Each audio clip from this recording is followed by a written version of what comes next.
Okay, I think we can go ahead and get started. We've given people a couple minutes to join. So this is Kaycee's workshop, the statistics behind AI. And I'll let her go ahead and give herself a little introduction, and then she'll go through her slides.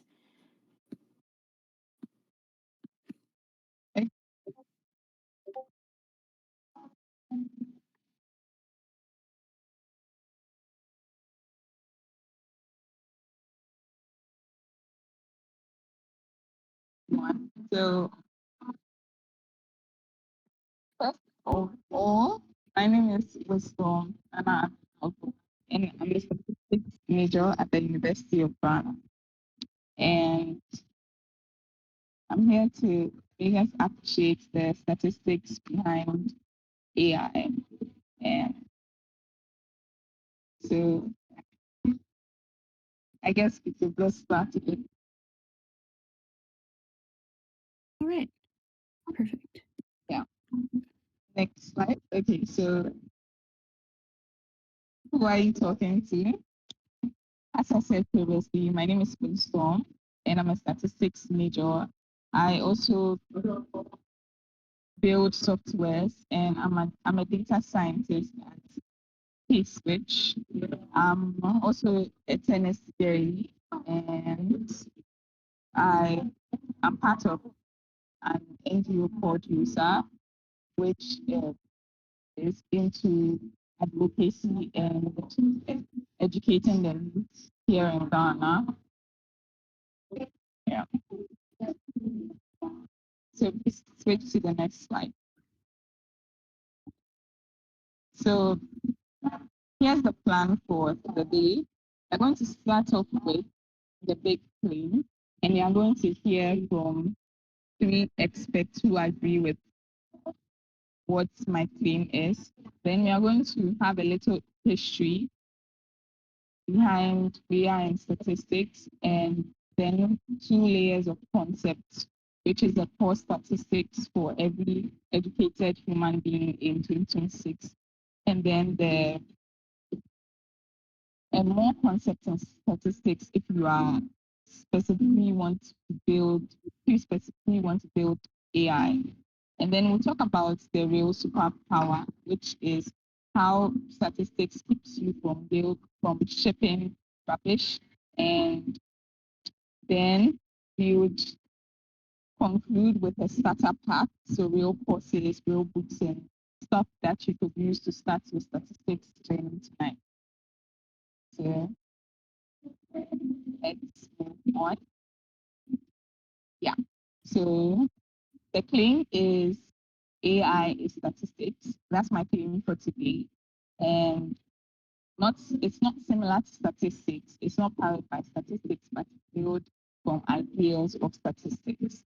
And when you use ChatGPT, for instance, when Instagram recommends reels specifically for you, and when your bank flags a weird transaction, when your face ID unlocks your iPhone, all of that is statistics, and we're going to understand why today. And I know that sounds wild because the whole AI conversation right now is, oh, it's intelligence, it's a brain, it's alive. But what we are trying to prove right now is AI is like math at a scale. So before you think I'm being dramatic, let's hear from three experts that back me up. Yeah. So we are going to start off with Michael Jordan, not the Michael Jordan in basketball, but this is Michael Jordan from UC Berkeley. He's one of the most cited machine learning experts, and he says AI is a blend of computing, statistics, and economics. It's not just code, but AI is in the recipe of building AI. Statistics is in the recipe of building AI. When we take the Royal Statistical Society, which is UK's official body for statistics, they published in an article in March that that's literally called AI statistics. And they say that LLMs like ChatGPT, Claude, and Gemini, all of them, they are complex statistics model. And that's what they are claiming, that these models are complex statistical models. And finally, we are going to take some thoughts from a panel from YouTube, two practitioners from Udacity. Yeah, their take was statistical thinking is the skill AI tools can't replace in today's world. So these three experts are from different rooms, but they have the same answer. And it's not just me saying this, but they are all claiming that AI is from statistics indirectly and directly as well. So, yeah. So today we want to say that at the end of the day, we want to say AI is like chemical engineering in today's world. So chemical engineering came up in the 1930s. And before that era, people used to know small scale chemistry. But to build the modern industries that we know today, they needed something bigger. And that was real engineering, real chemical engineering. And that is how chemical engineering was grounded in science today. So that's exactly what statistics is today. AI without statistics is like lesson in a lab coat. So that is skewed by its own safe. And if you learn the science, you become the engineer. You are not the one who can, you are the one who actually builds trusted stuff. And that's a whole different position in tech today. So next, we are moving on to the little history about AI. And okay, so you heard from expert, and now let me show you the sort of. So because this idea that AI is statistics, it's not new. People have quietly been working on it for years now, for over 260 years. And yeah, a quick history tour. So you have to stay with me with this one. So in 1763, Thomas Bayes, he writes a rule for updating beliefs when new evidence shows up. So that rule is still running in your Gmail spam filters today. That is like 260 years later. In 1805, we are seeing the least squares. So the least squares is a boring name, but it's the way you fit a line through a messy data. It's the grandparents of machine learning models today. In 1812, we come across the Laplace tens chance from vibes to actual maths. So skip years ahead, and we're coming to 1950s. That's where the first neural networks were found. The thing AI bros say invented AI, it's just statistics, but with weights, sort of. In 2012, we look at AlexNet wins ImageNet. This is when deep learning blows up. So the engine for machine learning and AI stuff. So optimization over probabilities. We'll get there soon, and then I'll explain what I mean. But now in say 2020, we came across ChatGPT. It's the same idea, predicting the next squared ocean probability, just like planetary scale. Same statistical ideas, just bigger computers and more data. And so when someone tells you AI is brand new and that only some special people get to understand it, This right here, the 260 years of thinking about AI just shows you the timeline for this moment. Next up, we talk about actual concepts. So I split this into two layers. The first layer, talk about 6 ideas every girl or every guy, every human in 2026 to know to be better at AI. And not because she wants to be like a data scientist or an engineer, but because she wants to understand this digital literacy. Um, so here are the six. I'll screenshot it if you want, and I guess the slides will be shared as well. So we get to see descriptive statistics, which is the first. So we are talking about uh, the mean, median, the spread, percentiles.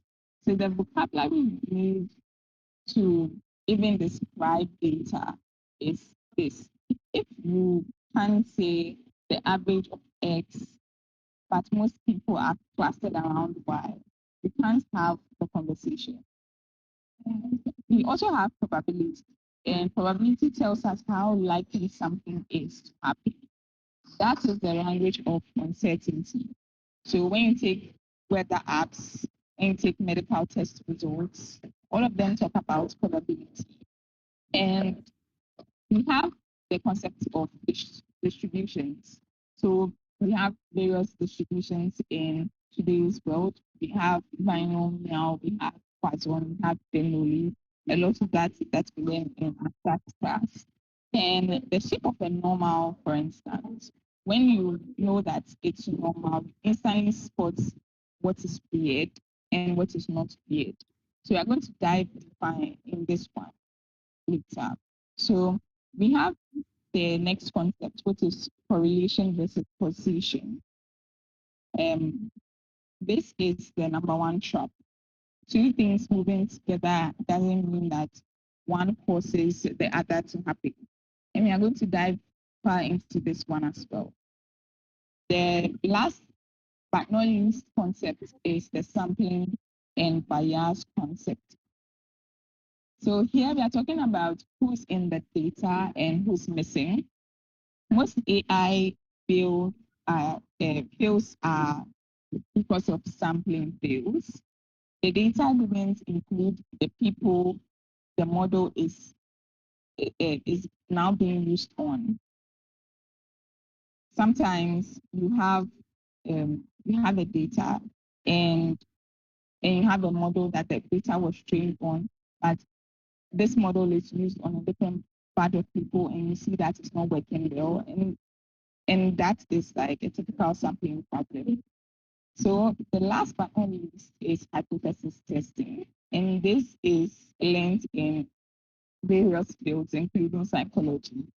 And is this, so we are talking about answers, hypothesis testing answers the question, is this real or is it luck? So they are going to tell signals from noise. So these six understanding these six means that you're actually winning. Most people running businesses, making policies, understanding people, writing articles, they need to understand this. Understanding these concepts gives you an upper hand and an advantage. So we are moving to the next. Um, so we are going to talk about probability in a deep dive. So let's actually do one probability. So probability is real simple. It's a number between 0 and 1.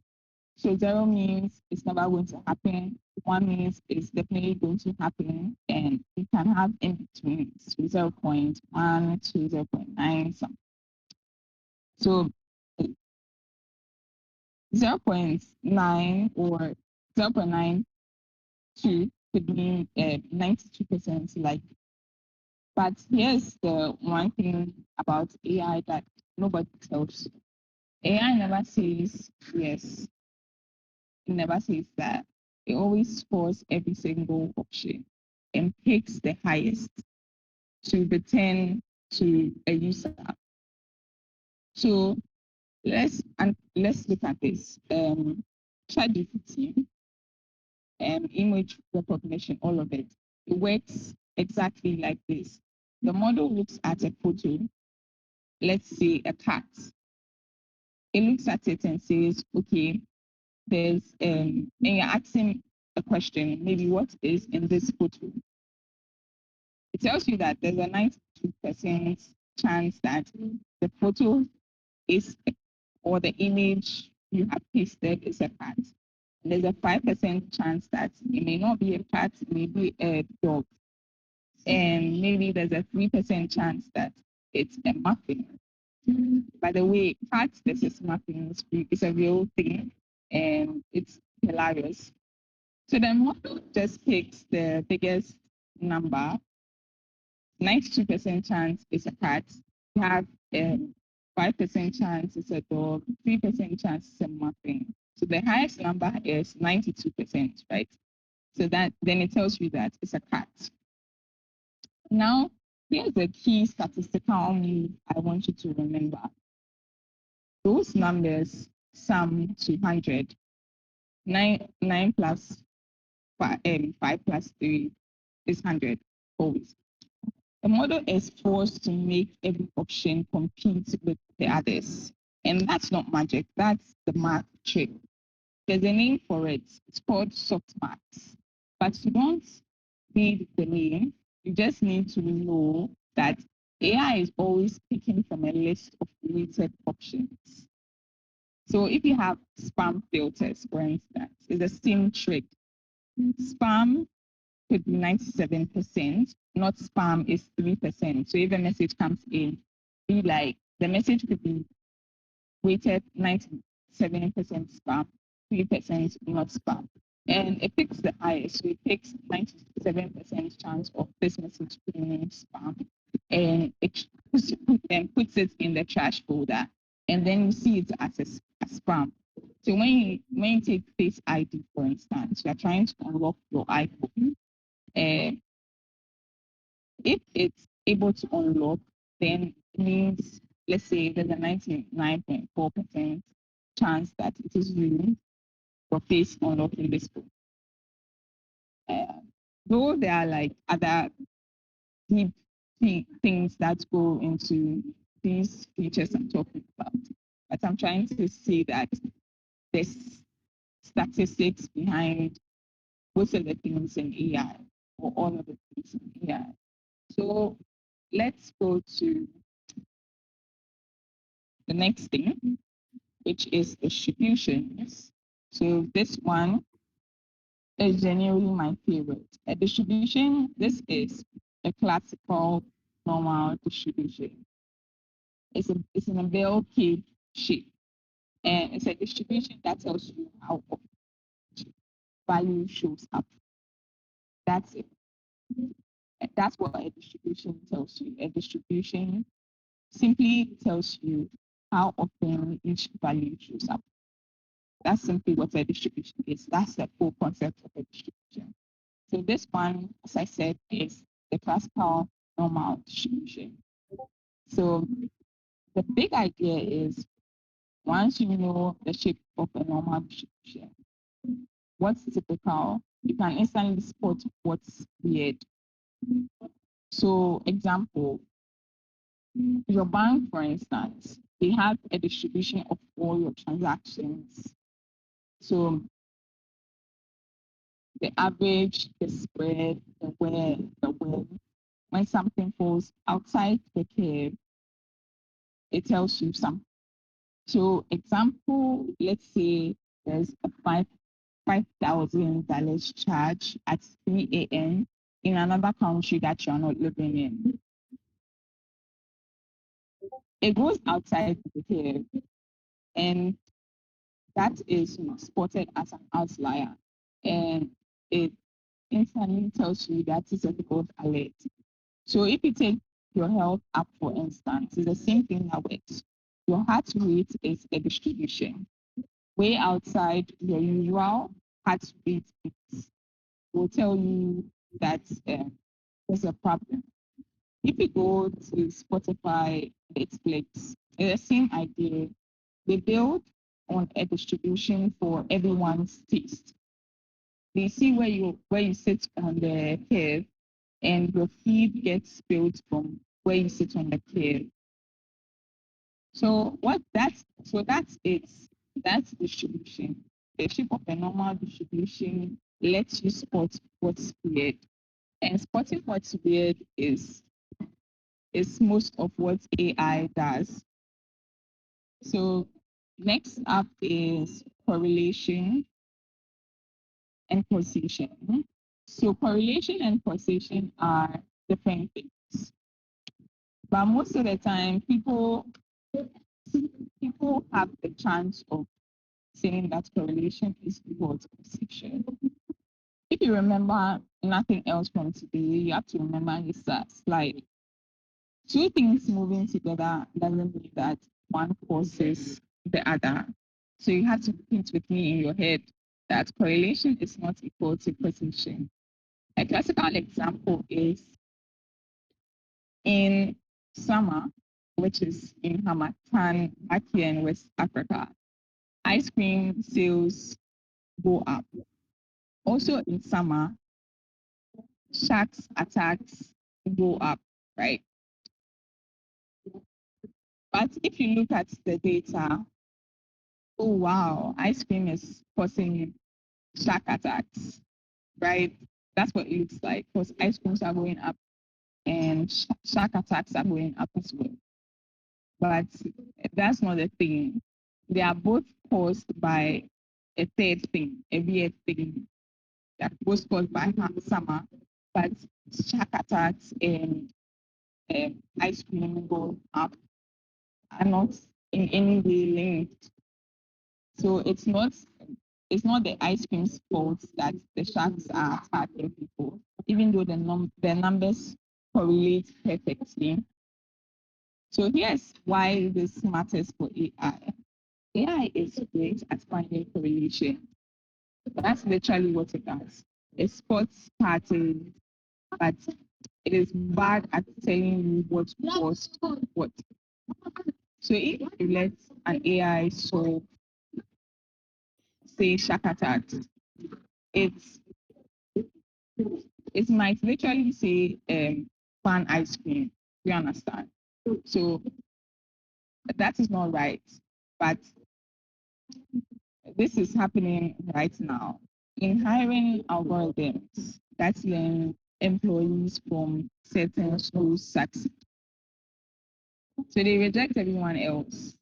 In health care, for instance, healthcare AI that learns correlation from biased data would give people different understanding of how the outputs or problems and solutions should be. So the Royal Statistical Society, the experts we looked at earlier, they say this is the reason why human statistical thinking can't be replaced. Because someone has to ask, wait, what caused this? Or is it just correlation? Is it just because this and this are happening in the same kind of way that one may cause the other to occur? So that thinking is what we are supposed to be doing. So next, we are looking at stats for curiosity. So this is the layer two. And if you are sitting here, so here's a layer two, and we are sitting here saying, okay, you are sitting and you're asking me, okay, wisdom, I actually want to build AI. I want to be that girl or that guy. This section for you. Yes, this section is for you. We got the 6 concepts for people who are AI curious, and let's dive into each of them one after that, but quickly. So the first is base theory. So base is the opposite of frequencies. Frequencies is what we use in statistics. So base is just updating your belief once a new evidence comes in, plus the data that you have. We are going to walk through this, and it's the foundation of what happens literally every time in AI. So the next concept is optimization. So optimization, the secret is the secret answer to how does AI actually make. The spoiler is it just makes guesses. It measures how wrong those guesses are, and it adjusts. And it does that a billion times. The next concept is loss function. So loss function, fancy talks for the number of the number AI is trying to make small. So whatever number you tell it to minimize, that's what it'll optimize. Wrong number, wrong AI is quite important. The next concept is overfitting. Overfitting is simply when a model memorizes the training data instead of the learning patterns. So, like that one girl who memorized the whole text and failed the test. So AI does this most of the time, and we'll understand why later. So we have distribution shift. When wait a second, I hope everyone can hear me because I feel like I'm talking a lot. Oh, yes. We can hear you. If they have any questions, they might be saving them for the end. Okay, thank Yes. Mm-hmm. you. So distribution shift, right? When the real world stops matching what the model is trained on, that's when we see some distribution shift. So models break, models break, and nobody could notice until something bad happened.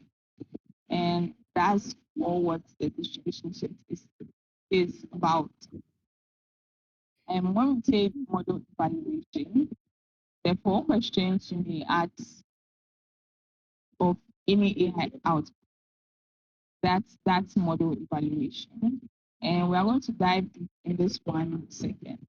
So two deep dives are coming up. We are going to talk about base and we are going to talk about optimization. Um, so let's start off with base. This, yeah, thank you. This is the one that runs so much. Let me show you how. Let me show you how we use base every day. You are texting. You type "I am on my," and then your phone has some suggestions. And so your phone may suggest "wave" as the next word, probably, right? So this is base happening in real time.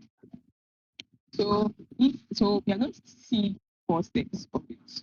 So you've got to follow me. So step one is the prior.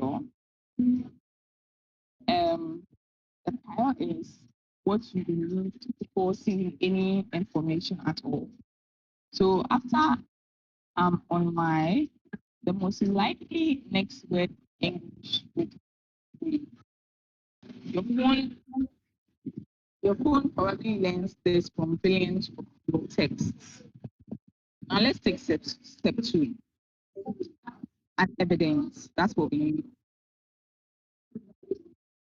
Evidence. So the new data arrives. When new data arrives, we are looking for evidence. That's our evidence. You type, let's say, letter B, like B for ball, B for boy, and the step three happens. the step three is likelihood. So your phone asks of all candidates' words, which one actually fits the evidence of letter B? So way is not part of it right now because way doesn't start with letter B. So it's a bad fit and a job set. Now the next word you'd probably see is bite, which is a good fit. So it jumps in. You may also see a word like great, which is a good fit, and it jumps in. So those are the words that after text after typing it up. So now your computer is trying to understand. You are probably saying I'm on my bike, or maybe you want to say I'm on my break. Step four is posterior. So posterior is the new belief plus um, plus the evidence. Yeah. So the new belief plus the evidence equals to the posterior. So if 5 wins, your phone suggests it, tap it, and that gives us the posterior or the new now. That's literally how this theorem works in plain English. New beliefs equals old beliefs times how well the evidence fits. So that's it. That's the whole thing. And in the same way, runs our Gmail's smart filter. It runs the AI interpreting your medical. That is simply that runs like your AI interpreting for medical test. And that's the same thing that runs your recommendation in your search engines like your TikTok or Instagram videos. It's the same for the 4 steps. Prior evidence, likelihood, and posterior. Um, now you're going to now now I guess you understand what the base idea means. And the next thing is optimization. So optimization is how AI actually learns. When people say AI is training, what does that even mean? It sounds magical, but it's not. It literally means 5 steps. And the analogy that I love, because I play tennis, and it's like learning to serve. You serve, the ball hits the nets. Cool. You measure how long that was. Because when you're standing at the left side, for instance, you are supposed to serve to the right front. Then when you like notice that the direction, you missed the direction, maybe it was too low, was too far. That's like information that is necessary to do. So the next thing you do is to try again. And for this try, you are adjusting your tools. And you are trying to improve upon the way you missed it the first time. So you serve again, but then there'll be a smaller error. You adjust, and then there's a smaller error. Do it a few times until you serve well. So that's AI, just a billion times in seconds. This curve you are seeing right here is what AI is walking down. So the vertical axis is how long it is. The bottom of the body is where it's least long. And each dot is an adjustment. So the gradient is just the direction of the miss. Um, that's it. So gradient descent is the thing every neural network on Earth uses. And this is the idea that we are using to understand gradient descent. So when you see gradient descent, You can just imagine 7 for tennis. So the next thing we want to talk about is statistics keeps you from shipping rubbish.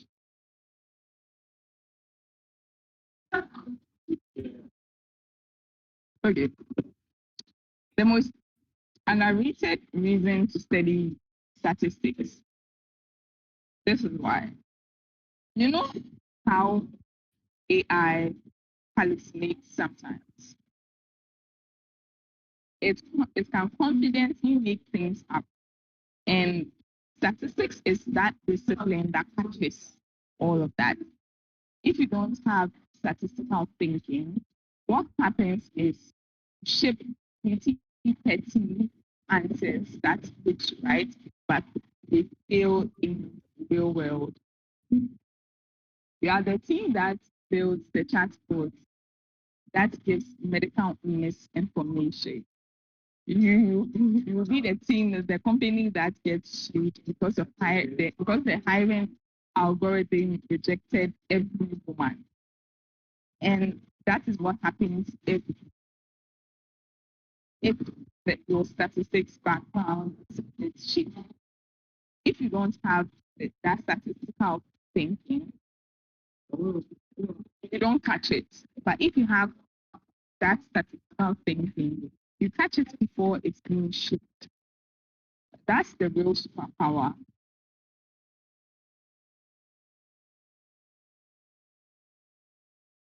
Rubbish out there. The Royal Statistical Society has this frame as safe, and that's what you see under in the cards. Safe, secure, accurate, fair, explainable. So secure is telling us, can the model be tricked? Are there adversarial inputs? Are there prompts injection? Accurate is telling us how often is this right? Is the confidence even calibrated? Fair is answering the question that it doesn't work equally as demographic groups, or does it just work for the people who are in the training center? And explainable is saying, can we trace why it gave us this answer? Not just that the model says so.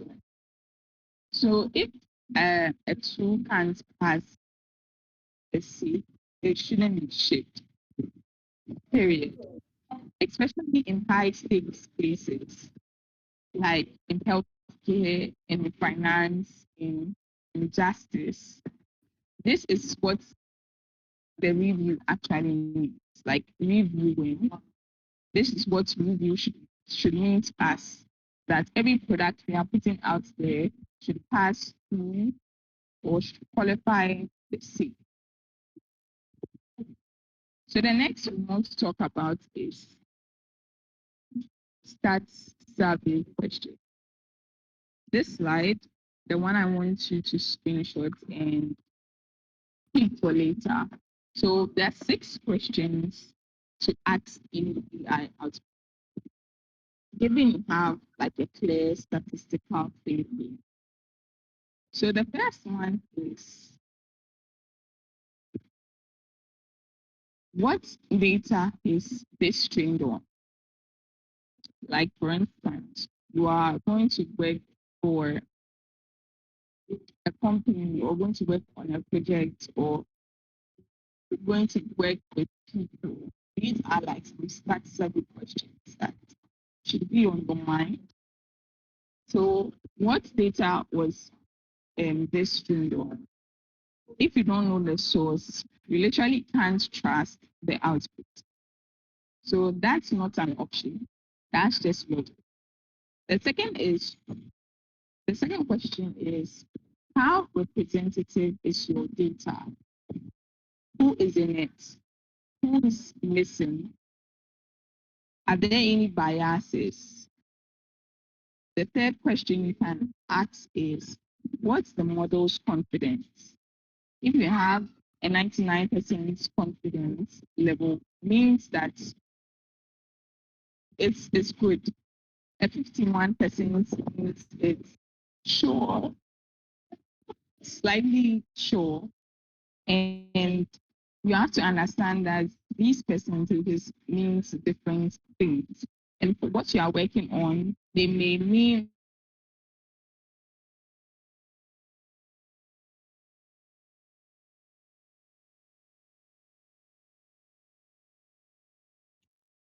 Oh, I think you might have cut out, Kaycee. I can't hear you anymore.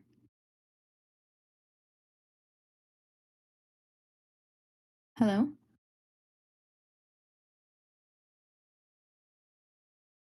Uh-oh. Okay, I guess we'll give her a second to figure out her connection.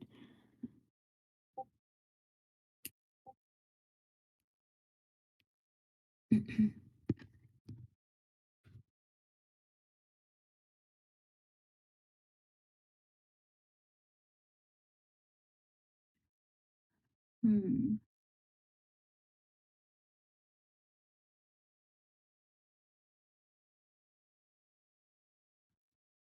While we wait for her connection to come back, do you guys have any questions so far that you want us to make sure that she sees at the end of the presentation?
Yeah, on the Mac. On the Mac and the Windows. Recording on the Windows. MCing on the Mac.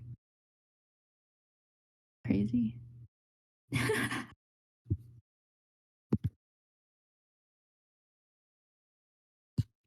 Okay, sorry about the delay, guys. Unexpected tech issues as always.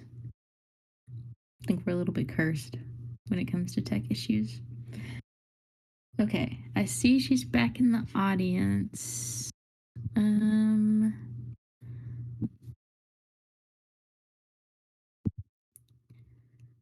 okay. Yes, okay, request to speak. There we go. hi. Okay, you're Sorry back. about that. Sorry about that, yeah. Okay. You did leave off on this slide. Yep. Just yeah. Okay. Okay. Then let's take it from number one quickly. So the first question you want to ask for every project you want to out of is what data was this trained on? And you would want to know if you could trust the source for which the project is working on, and you could so that you can trust the output of what you are going to work on. The next question is how representative is the data? You want to understand if there's something missing, something was supposed to be added, if the data is biased. And the next thing is you want to know the model's confidence. If you have something like a 50% confidence level for a domain like healthcare, that is pretty not good. And you have to look at it again. For a model, for a confidence level like 99%, it shows that the model is actually good. So the fourth question is you want to ask is this correlation or causation? So we already understand that correlation and causation are not the same. One thing occurring, two things occurring the same kind of way doesn't mean that one may affect the other. The big question you want to ask is what happens on a weird inputs? So you want to this makes you understand the distribution shift. So when real life doesn't match the training data, does the model break silence? That's what you want to know after asking this question. And the sixth question you want to know is who is harmed if this goes wrong? So something like a bad movie recommendation is one thing for external me. But let's say a bad medical recommendation is very bad. It can lead to so many risks for patients. So you have to really understand who is harmed if model is bad. So let's talk about my journey.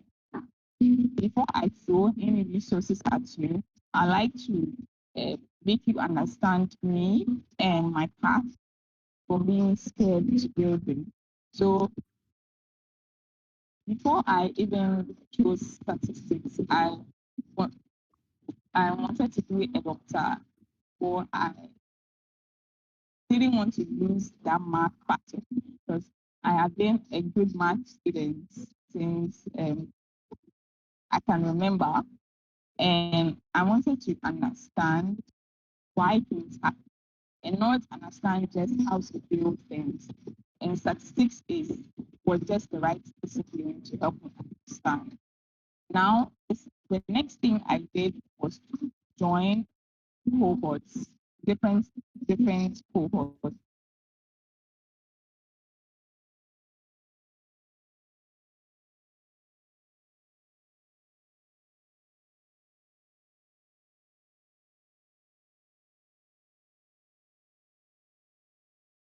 Uh-oh. Did it cut out again? Oh no.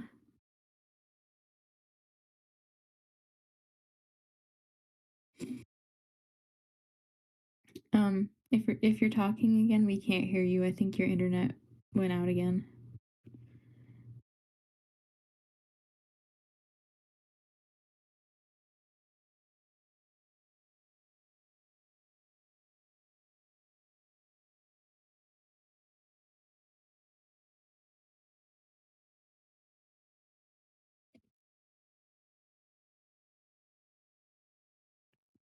We will get through this, guys. I'm confident we can do it.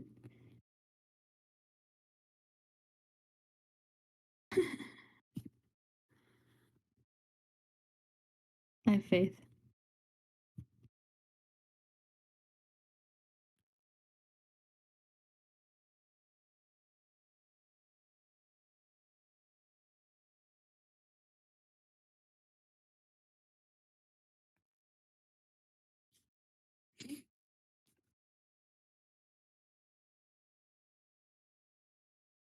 Okay. Did you try rejoining? Oh. I don't know if she can hear me either.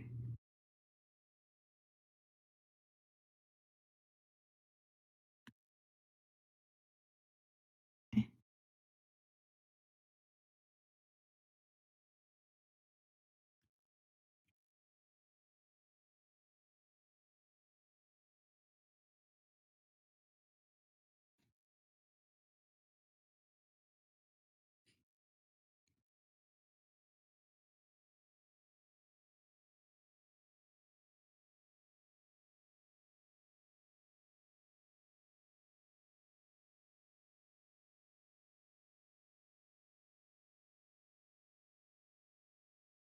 So what are you guys' plans for after the workshop? I know Jay's at work. Jay's doing double time.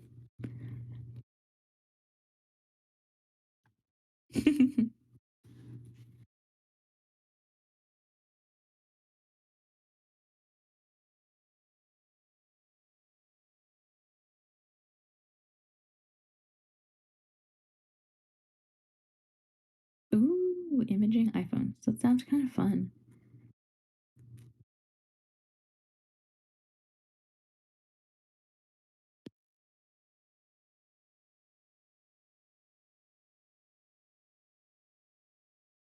Real.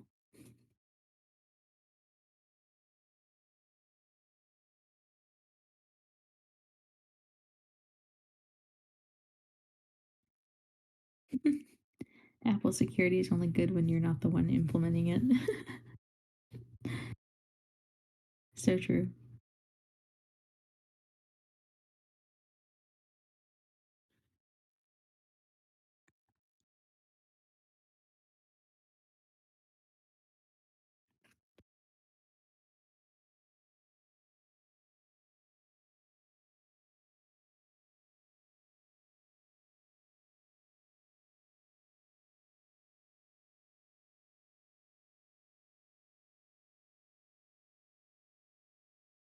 I have a feeling that if this happens again, we're probably just going to have to call it a day and upload the slides.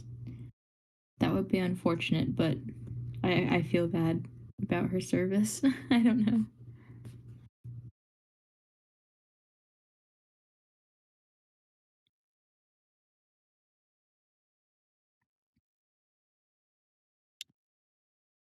I don't know if she knows. I don't know if she tried rejoining yet. I haven't seen her come back into the audience yet. Hmm.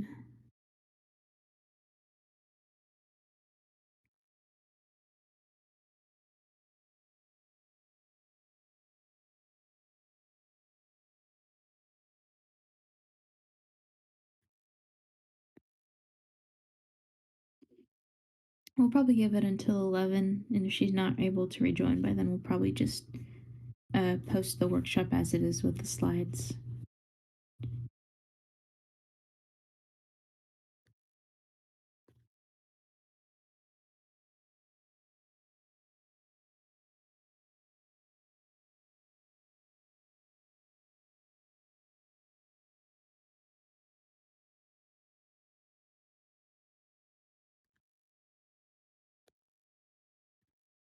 I did see that there was one question in the chat, so hopefully she can come back and at least be able to answer that. If not, we can probably get the answer for you and then send it in the server.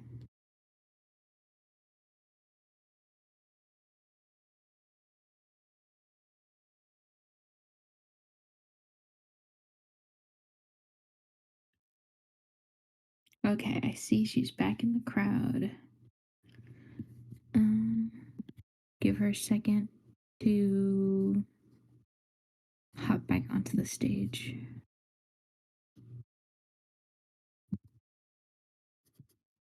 Okay. Okay, you're back. Great. I'm sorry. It wants to be a bad. Hey, it happens. Sometimes internet is unstable. Okay. Okay. Um, so step two, right?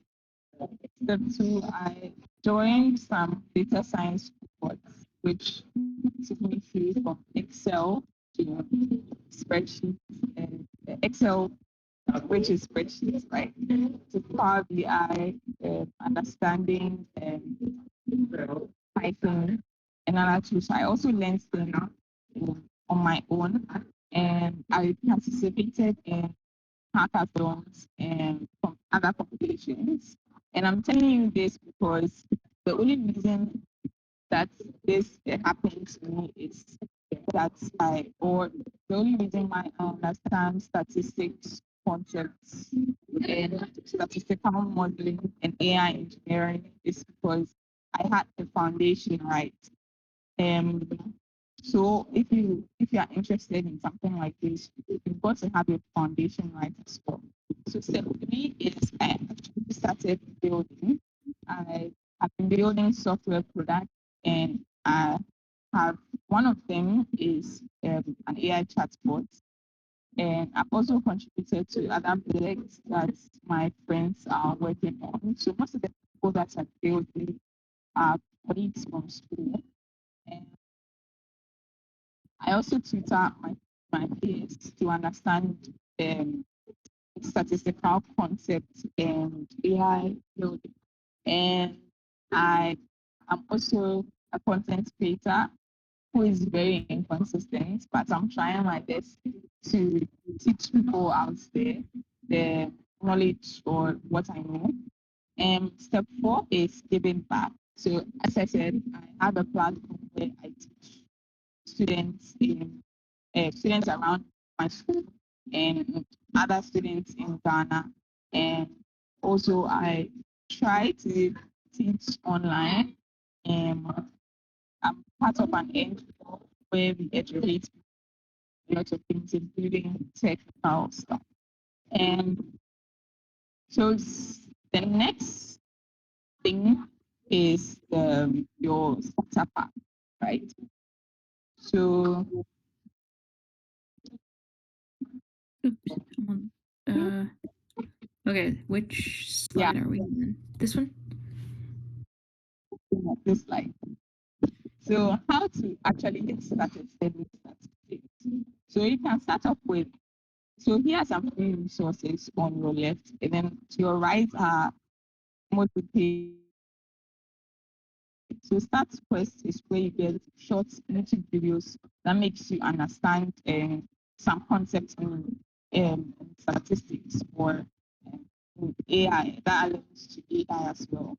And for Khan Academy, you get exercises like structured exercises and resources that you can use and self-paced as well. For MIT Open courseware, and if you want the, the real thing, that's where you get more. So they have problem sets, lectures, and everything you want to learn from. And the Harvard EDX Introduction to Probability is also a gorgeous course if you are getting started with probability and self-paced. And it's optional if you want to get a certificate. You can still get access to all their resources if you don't pay for the certificate. And on the right are AI specific courses and from deep learning to MIT and MicroMasters and Data Statistics by Charles, which is a book. And it has zero formulas on page 1. And just for some it's makes it understandable and makes it click. And then you have the Thing Starts by Alan Downey, which is a free PDF. It teaches you statistics through Python code, uh, which is perfect, understandable. So here's my advice. So, do not try all of these. You just have to pick them one by one and eventually find what suits. And so for the takeaways, if you remember nothing else, got to remember these 4 things. So the first one is AI is statistics, not magic, not just code. It includes a lot of probability, distribution, optimization. These are things that run on data and an understanding of these concepts will make you a better engineer. And the second thing is the 2 layers to learn. So we have the core statistics for every person interested in digital literacy and extra concepts for people interested in building AI. So you don't need to learn all at once. You can also exercise patience and then learn them at your own pace, one at a time. And the third thing is statistics is what stops you from shipping rubbish. So we learned about the safe framework, and we also learned about correlation versus causation, the distribution shifts. These aren't academic ideas, these are quality control measures. These are how work actually ends up not hurting people, but ends up being quality, something that people can trust and you yourself are proud of. And the fourth takeaway is the statistics journey, one YouTube channel at a time, one tiny project, anywhere you want to start from. Can literally start from anywhere and starting a project with zero ideas. And so that's it. That's my workshop. And so we are about to close. So here's my one ask. I hope this workshop has made you a bit interested in statistics and not the hype, but interested in statistics and seeing statistics as the real engine behind AI. And generally, if you do um, if you do learn these statistics concepts, and from now to like 6 months, you will completely be different in how you understand this. Completely different in how you understand. And how you understand and perceive. And thank you so much, everyone. Thank you, CS Girlies, for the opportunity. I genuinely love this opportunity. I love people. So my LinkedIn is on the screen. You can always connect with me and text me, also via Discord. And it's great to have this workshop. And now, anyone with questions, I would like to know your questions. And hopefully I have answers to all of them. So let me know what's on your mind. Thank you all. Okay, you did a great job. There is already one question in the chat that I can see. So the question is, how can we determine and differentiate between biases, especially for some things that we don't understand or aren't in our field of expertise? Are they statistically determinable? Okay. I see the question. Okay, I didn't know if you could see the chat or not. I'm just going to read them out loud. Okay. How can you differentiate between biases, especially for some stuff that we don't understand or not in our field of expertise? Is it statistically determinable?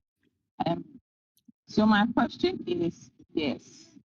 Um, so for this particular concept, one of the concepts is probability. So probability helps you could help you check uh, biases if you have like a low statistical background, and also let me see.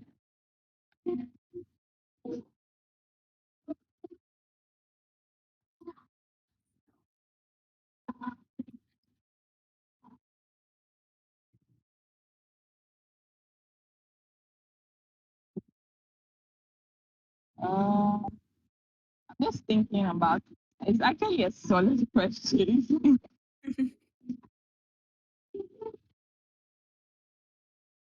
Okay, can we move on to the next question if there is any? I'm not seeing any other ones right now, so that might be the only one. I Okay. guess I might have a question for you. You said you started with some of the things like Excel and uh, just like spreadsheets. How do basic skills like that um, help you with your understanding of AI? Or does it help you at all? Like starting with those basic skills?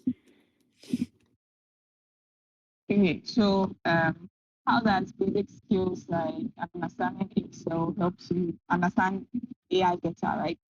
Mm-hmm. So Yes. for yeah, so understanding AI from a point of view of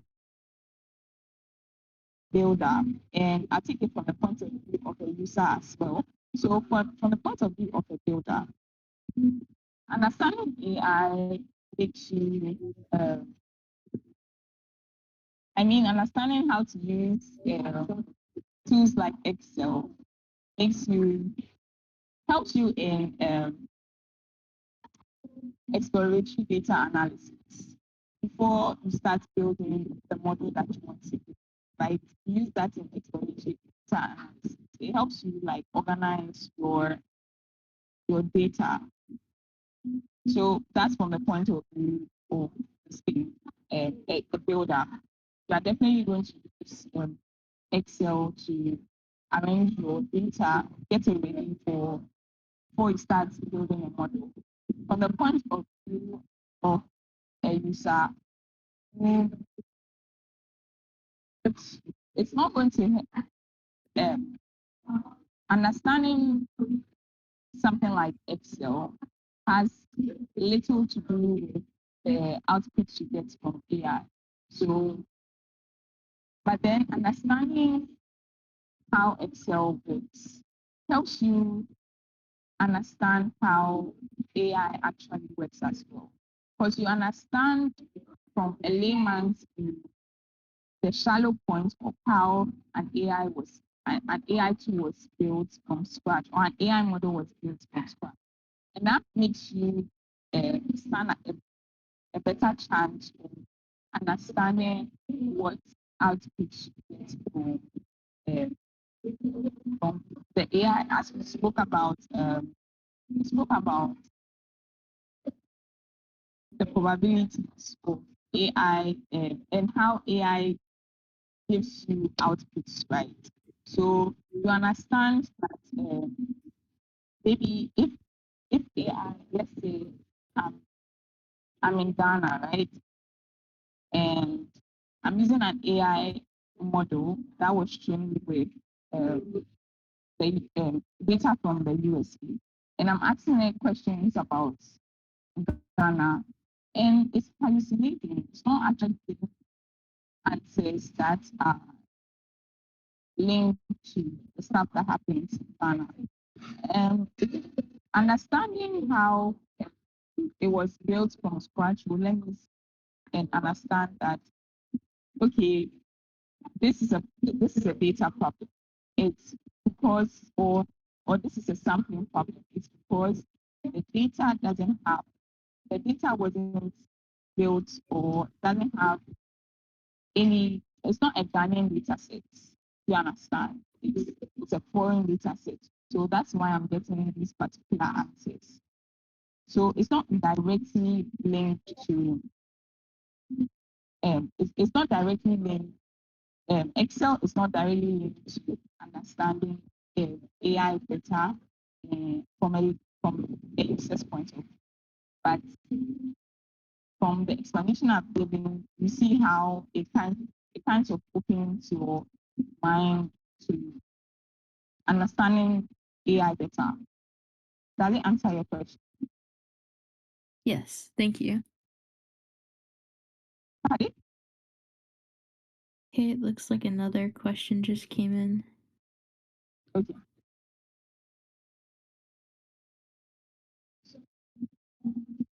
Um,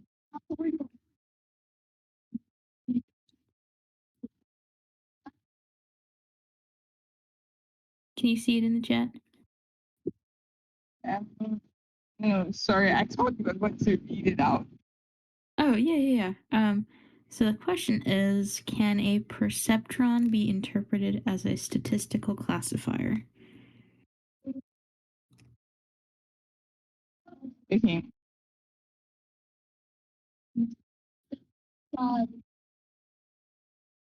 Perceptron be interpreted as a statistical classifier.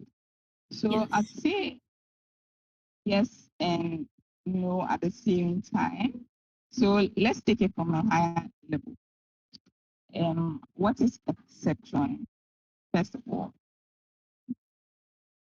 um, a perceptron is a function that takes some inputs, multiplies by a weight, then adds them to give an output.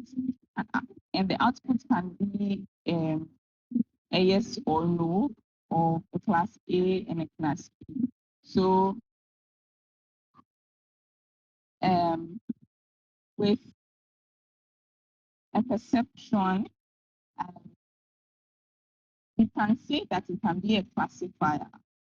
It can be a classifier wherein when it comes to neuroscience, or yeah, when it comes to a domain like neuroscience, right?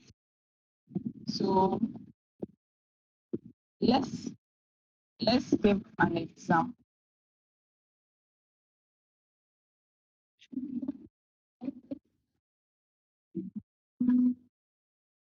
Let's give an example. So let's say,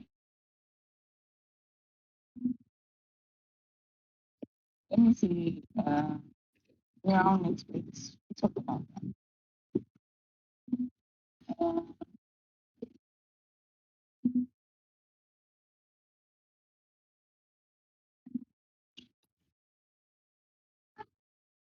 Let me see, it works sort of like a logistic regression, the perception itself, um, which we learn in every statistics class. So, but the difference between the perception and the logistic regression is the perception would answer yes or no, but then the logistic regression will say that you have maybe let's say 92% chance of being yes. So yes, perception can be identified as or can be interpreted as a statistical classifier. It's even been um, it's been in neuroscience, but I haven't like learned about perception per se, but I know that it's a study in neuroscience. So the math doesn't change, but um, let's say that perception is a statistical classifier in maybe in the neuroscience. Yeah, it could be used there. So yes, you can say it's a statistical classifier.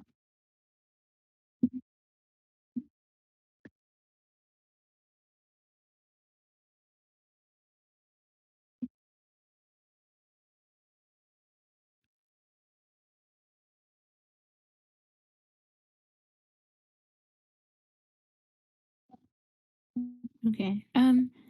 Lisa, I hope that answers your question. Oh, I see another person typing in the chat. We probably only have time for one more question just because we've gone over the hour. Maybe one or two, but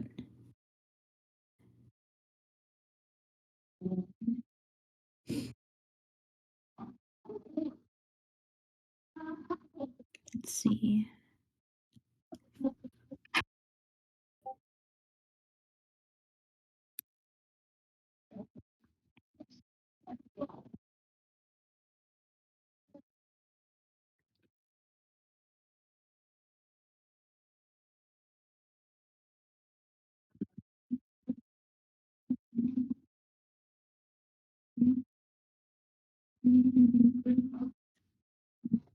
Okay. There's no Yeah, question. there's one Okay. person still typing in the chat, so I don't know if Okay. they're about to ask something really Yeah, quick. the the first question. Okay. I what it was. Could you please remind me? Sorry, remind you of what? The first question. Oh, the very first question. Yes. That question was how can we determine and differentiate between biases, especially for things that aren't in our field of expertise? Okay. So for biases, um, let's start from what bias means in the first place. So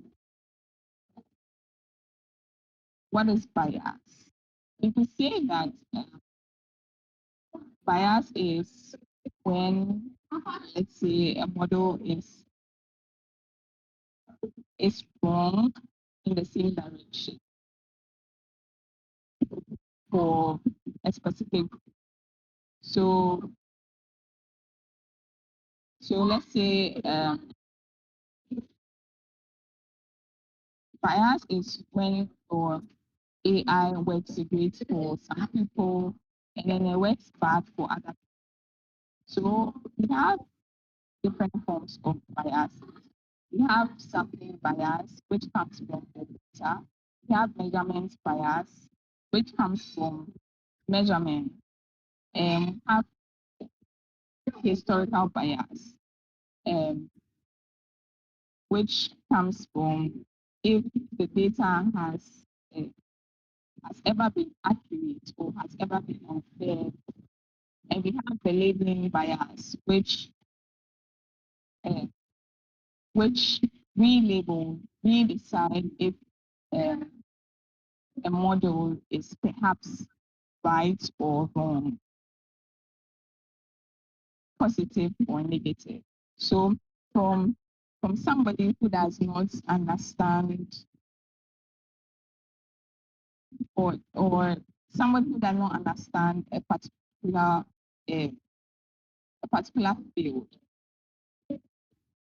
Yes, bias is statistically determinable. So you've got to calculate.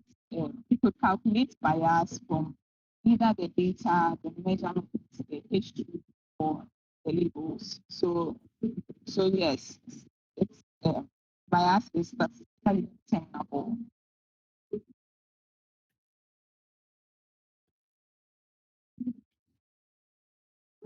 Okay. So are there any questions? Okay, I think I see one in the chat. Yeah, the last question was just asking what projects you've made using statistics. Okay, so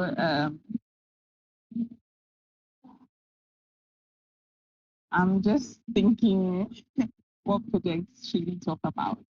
Okay, let's say let's talk about the project I mean wait. So for the project I'm working on is um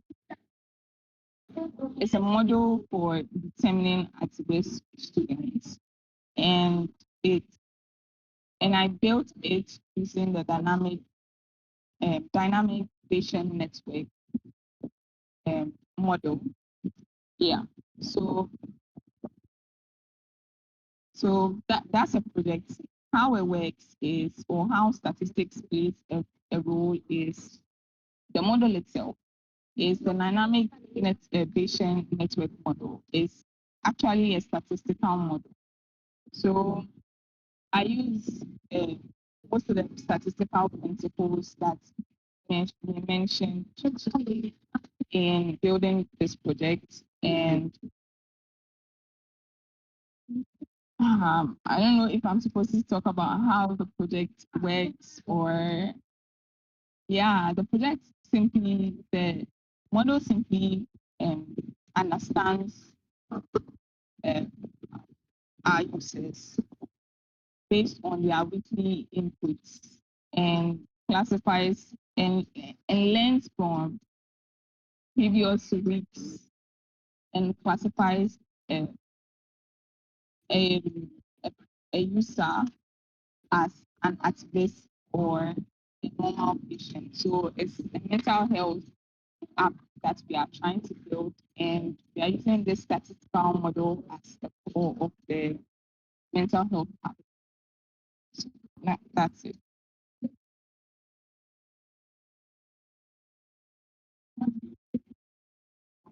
Okay, I think that's all the questions in the chat, so we can go ahead and end the workshop here. But thank you so much, Kaycee. I hope everyone in the chat says thank you. You did a really good job despite the technical difficulties.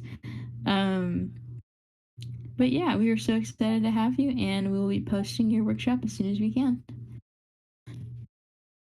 Thanks so much. I'm so excited for this. Thanks for the opportunity. And thank you for all the questions. I just hope I answered them well.